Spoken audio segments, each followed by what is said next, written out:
গত সপ্তাহের তুলনায় এই সপ্তাহে সেম কোয়ালিটি। মনে করেন গত সপ্তাহে টমেটো ছিল 50, এই সপ্তাহে 50 টাকা। এই ভেন্ডি 40 টাকা 50 টাকা, গত সপ্তাহে ছিল 60 টাকা, 40 টাকা 50 টাকা এই সপ্তাহে। এই চিচিঙ্গা 70 টাকা 80 টাকা 60 টাকা, পটল 60 টাকা 70 টাকা। এই লাউ একটু দাম বেশি, এটা আনসিজন 80 টাকা 70 টাকা জালি। আর ওই যে জালি আছে 60 টাকা 50 টাকা। আরে মিষ্টি কুমড়া এটা কেজি 40 টাকা পাকাড়ি, আর কাঁচাডি হলো পিস 60 টাকা 70 টাকা এরকম। মানে দাম কমই আছে, বেশি না ভাই। ক্রেতারে যদি আপনি 20 টাকা কেজি দেন, ক্রেতার বলবো না। ক্রেতাকে মন দোকানদারের জীবনে বাড়াইতে পারবো না, ওটা সম্ভব না। ক্রেতাকেও বেশি লাগবেই, কারণ মানুষের অনেক আয় হলো কম, খরচ হলো বেশি। আপনি কী করবেন? সব কিছুতে খরচ বেশি।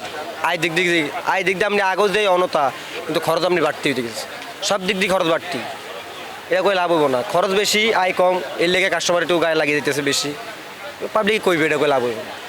আগের তো একটু মুরগির দাম কম আছে আগের তুলনার থেকে।